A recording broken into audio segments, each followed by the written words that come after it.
Assalamualaikum warahmatullahi wabarakatuh. Perkenalkan, nama saya Muhammad Zaid Arsalan. Saya di sini sebagai moderator atau pemandu acara, pemandu presentasi. Kami dari kelompok terakhir di mata kuliah ilmu politik. Yang pertama, kami di sini akan memaparkan tentang sistem partai politik di masa kepemimpinan Presiden Soekarno. Oke, yang pertama mungkin ada kata pengantar yang dimana pada masa awal kemerdekaan itu Indonesia memasuki fase penting dalam pembentukan sistem kepartaiannya. Dinamika politik saat itu tidak hanya mencerminkan keberagaman ideologi, tetapi pada masa itu juga memperlihatkan bagaimana negara yang mereka berusaha menemukan demokrasi yang sesuai dengan kondisi sosial. Oke, yang pertama ada fase penting yang dimana sistem kepartaian masa Soekarno itu berkembang dalam konteks transisi dari kolonial ke negara merdeka, sehingga struktur politik belum mapan.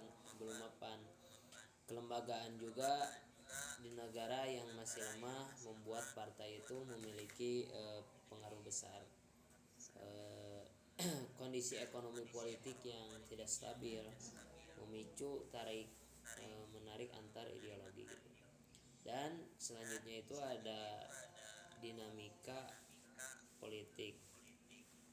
Pada masa ini terdapat banyak sekali partai politik dengan basis ideologi yang sangat kuat. Di antaranya ada nasionalisme dan ada yang kedua ada Islam atau Masyumi itu, dan yang ketiga ada komunis.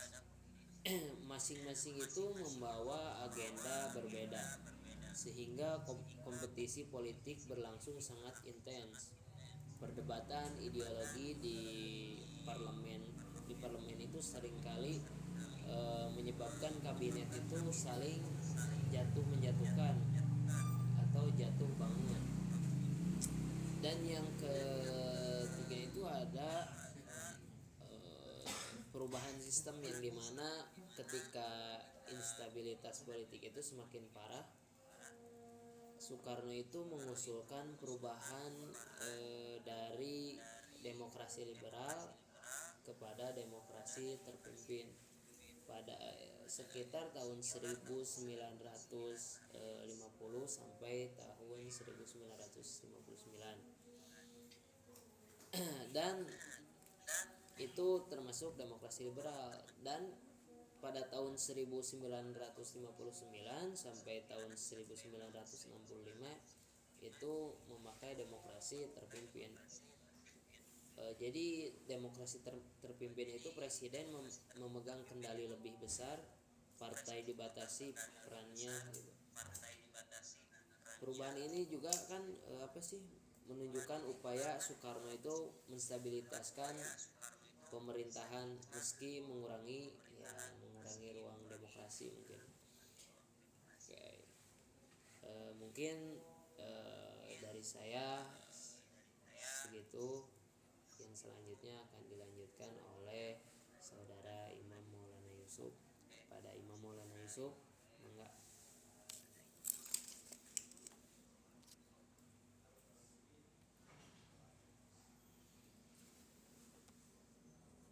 Baik, terima kasih kepada moderator. Selanjutnya saya akan membahas materi tentang karakteristik sistem partai politik. Nah, pada periode Soekarno, dunia politik di Indonesia didominasi oleh berbagai partai politik, termasuk Partai Sosialis Indonesia atau PSI yang dipimpin oleh Syahrir. Nah, partai ini mendapatkan dukungan dari para intelektual di Jakarta dan memiliki pengaruh di kalangan pejabat pemerintah, serta keterlibatannya di luar Jakarta cukup terbatas. Selanjutnya ada Partai Parkindo atau Partai Kristen Indonesia yang semakin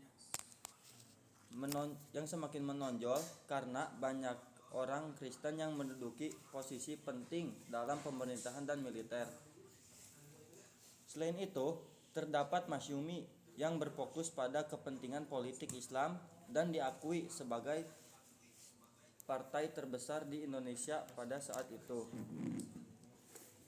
Nah, basis dukungan Masyumi terdiri dari umat Islam yang taat, termasuk golongan borjuis pribumi.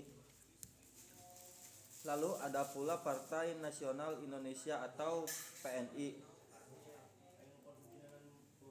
yang merupakan partai terbesar kedua di kawasan pedesaan Jawa, dikenal memiliki daya tarik di kalangan Muslim dan serta komunitas Kristen dan Hindu di luar Jawa. PNI adalah nasionalis pertama yang didirikan oleh Soekarno pada 4 Juli 1927 dengan tujuan memperjuangkan kemerdekaan Indonesia.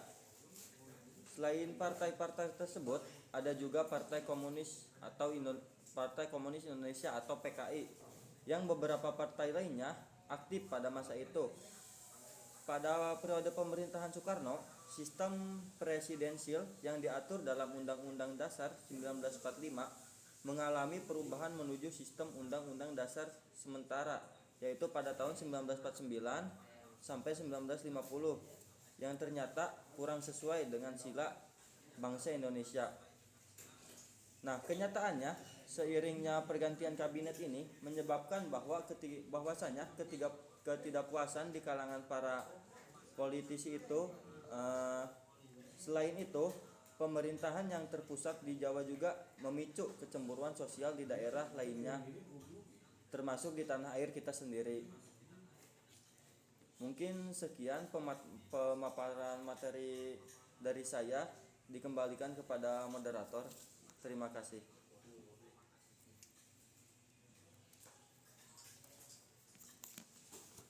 Baik, selanjutnya materi yang akan dipaparkan oleh saudara Rapi Tajakil, dipersilahkan.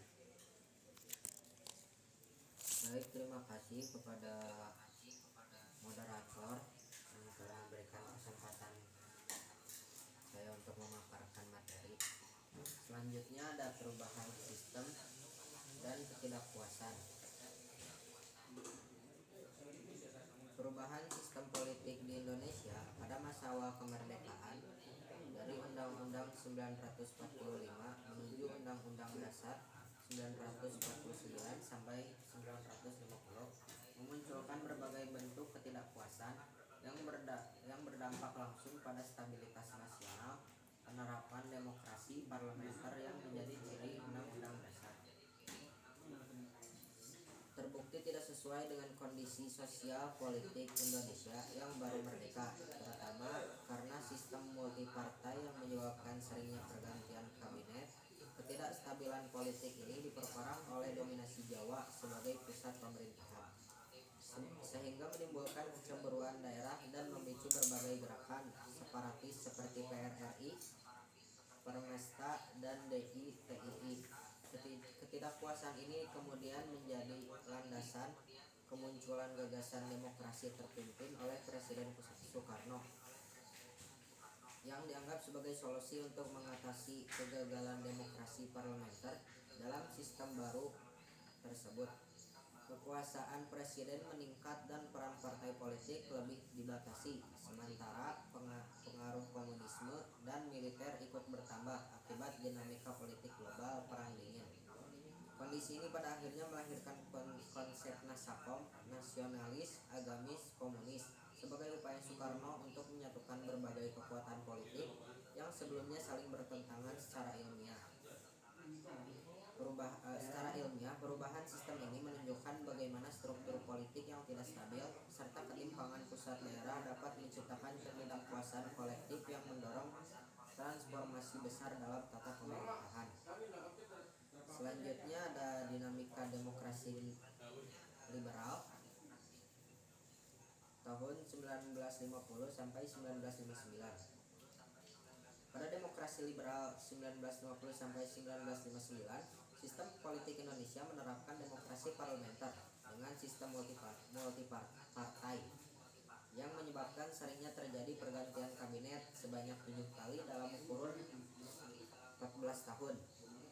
Dominasi parlemen atas eksekutif membuat koalisi kabinet mudah rapuh sehingga pemerintahan tidak stabil. Kabinet-kabinet yang terbentuk mulai dari kabinet Nasir, Sukiman, Wilopo, Ali Sastromijojo, Burhanuddin Harapan, Ali Sastromijojo, hingga kabinet Juanda, masing-masing menghadapi tantangan politik dan perbedaan kepentingan antar partai.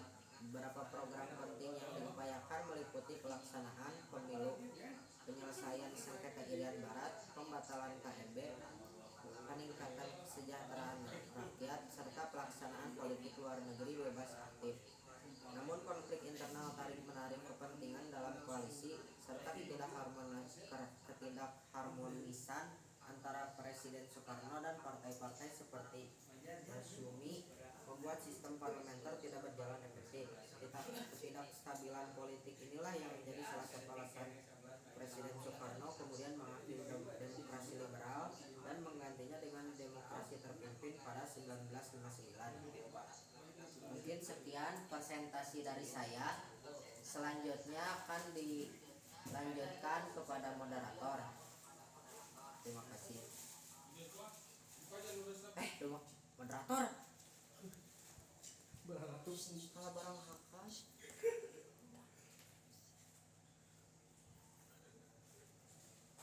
Baik, selanjutnya pemaparan materi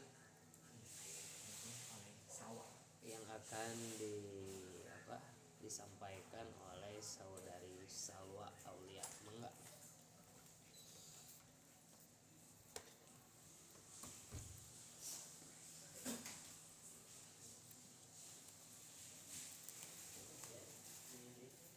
Kepada saudari Salwa Aulia, waktu dan tempat kami persilahkan.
Baik, terima kasih saudara Salwa yang telah memaparkan materinya. Selanjutnya ada peran ideologi.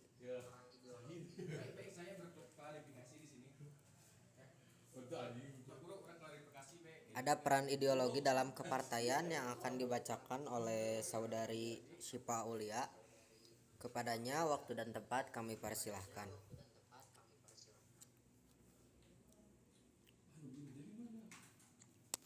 Oke, baik. Selanjutnya ada peran ideologi dalam sistem kepartaian masa Soekarno. Nah, di mana pada masa demokrasi terpimpin, dinamika politik Indonesia sangat dipengaruhi oleh sikap abai Islam terhadap kebijakan otoriter Soekarno.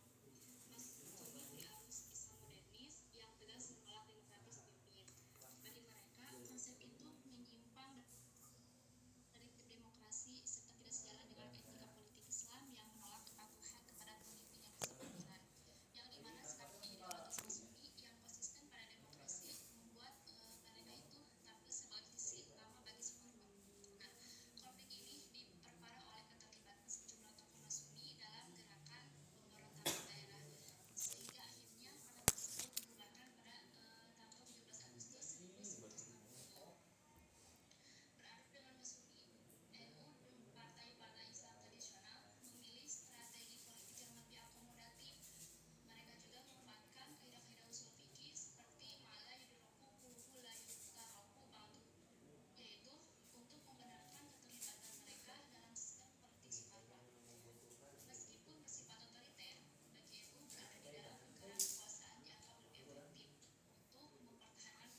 kasih kepada saudari Syifa Aulia yang telah memaparkan materinya. Selanjutnya ada dampak sistem politik Soekarno yang akan dibacakan oleh saudara Akmal. Kepadanya waktu dan tempat kami persilahkan. Motor di mana? Motor antum? Motor antum di mana? Ya.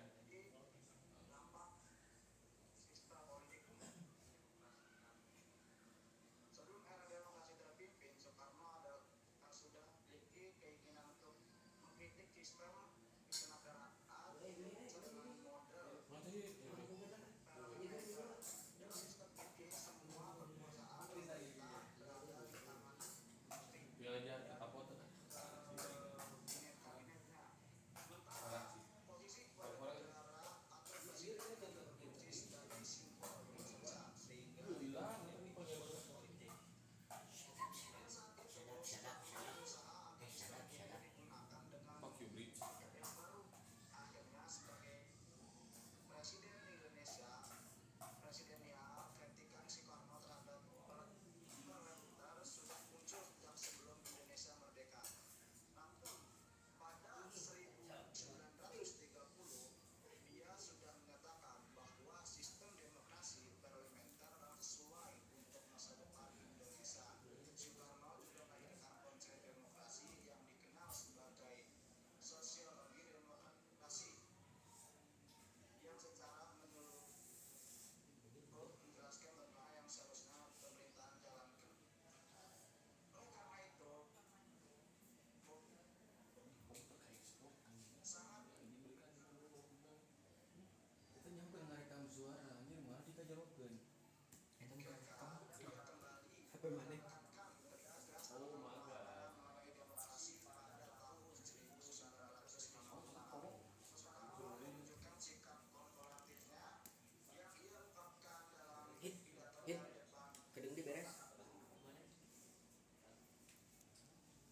Ia menyatakan bahwa ini bisa melakukan permasalahan politik yang berjumlah, sehingga ia mengusulkan sistem demokrasi yang bersumber dari budaya asli Indonesia, yaitu demokrasi terpimpin. PSI telah terjebak dalam perpecahan politik dan trauma politik sehingga menjadi partai kecil tanpa pengaruh yang signifikan. Setelah melepaskan diri dari ideologi Marxisme, partai ini mengalami penurunan hingga tidak dapat berfungsi seperti pada tahun 1916.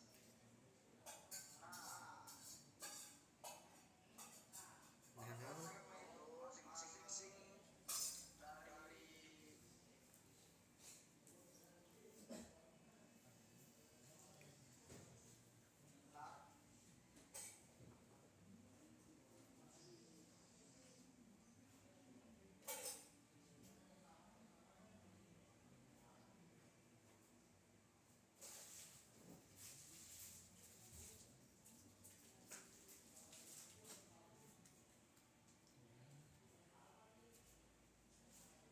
Oleh karena itu, masing-masing dari mereka mengambil langkah-langkah politik untuk meraih dukungan tersebut. Ketika Dekret 25 Juli 1959 dikeluarkan, banyak masalah muncul sebagai dampak dari sistem demokrasi yang dapat diterapkan oleh Soekarno. Singkatnya, setelah dekret dikeluarkan, Yumi menolak untuk menyetujuinya dan akhirnya keluar. Berbeda dengan NU yang tetap mendukung Soekarno sementara PSI masih ragu untuk memilih pihak. Konteks ini NU menjadi pemenang dan meraih posisi sebagai partai dominan parlemen. Mungkin cukup sekian dari saya akan kembalikan kepada moderator.